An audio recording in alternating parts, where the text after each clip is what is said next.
Hi, my name is Kelly Williams, and I'm actually going to do a multi-part series on this subject. So stay with me.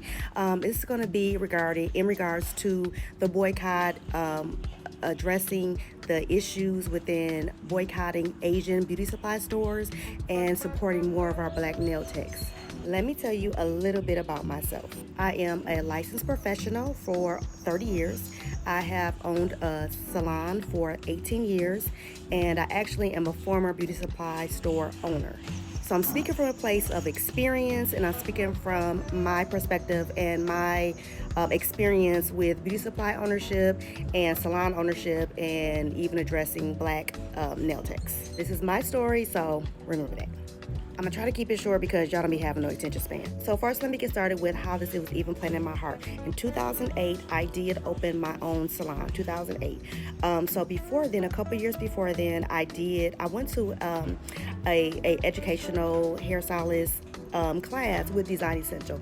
During that time, they actually taught and educated me for the first time that I've ever been educated in regards to why stylists should have their own retail products, and it traced back to the root of the history of Black beauty supply stores and basically what happened to it.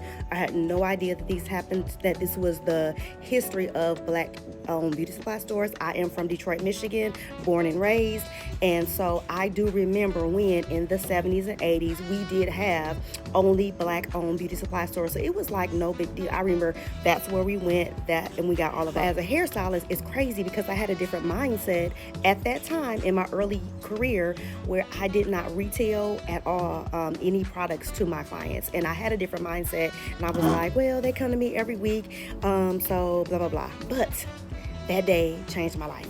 So I will post a link about the documentary in the links with one of my things, and I will so that you can also watch that documentary.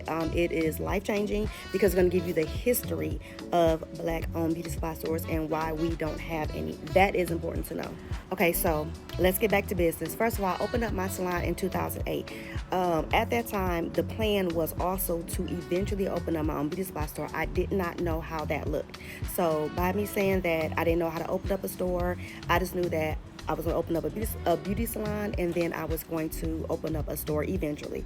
Again, I didn't know how that looked or how that even went.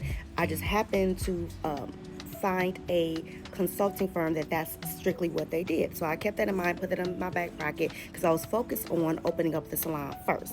Now, the company that I did go to that did help us get the beauty supply store open, they're no longer in business. However, we did have a good experience with them, and they were very knowledgeable. We went to a seminar, a conference that they went to, and they got it set up within 1 year. So it's not a quick fix. It's something that we already, wanted to. It was just that's something that was in my plan.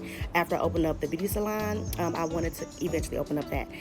So I did a lot of research, and I just made a solid decision, like this is what we're gonna go with, because no one else had any information on how to go about this. I didn't do it as a response because the funny thing about that is I do feel like somebody said it best where they said a lot of times when these boycotts and everything happen, that it's more of a reactive boycott. Where I believe that these types of stores and businesses should already be established within our community. It should just be a no-brainer, just like we have Black doctors, just like we have black just businesses, period. These types of businesses need to already be established, and not something where we're not really supporting it until something happens, which I believe that too many times that's typically what happens. You also have to remember that I remember that this was over 10 years ago when I did open up the store, because I didn't open up my store until 2014. At that time, and it's probably still the same true, is that there were only 3% of Black owned beauty supply stores at that time. 3%. So, and the likelihood for them to stay open is just terribly low. We did have a lot of challenges, and but we did get it open. What I did was, when I went ahead and I got a new building, which was in Redford, Michigan. I got a building specifically so that I can have a salon on one side and a beauty supply store on the other one. Stay tuned for part 2.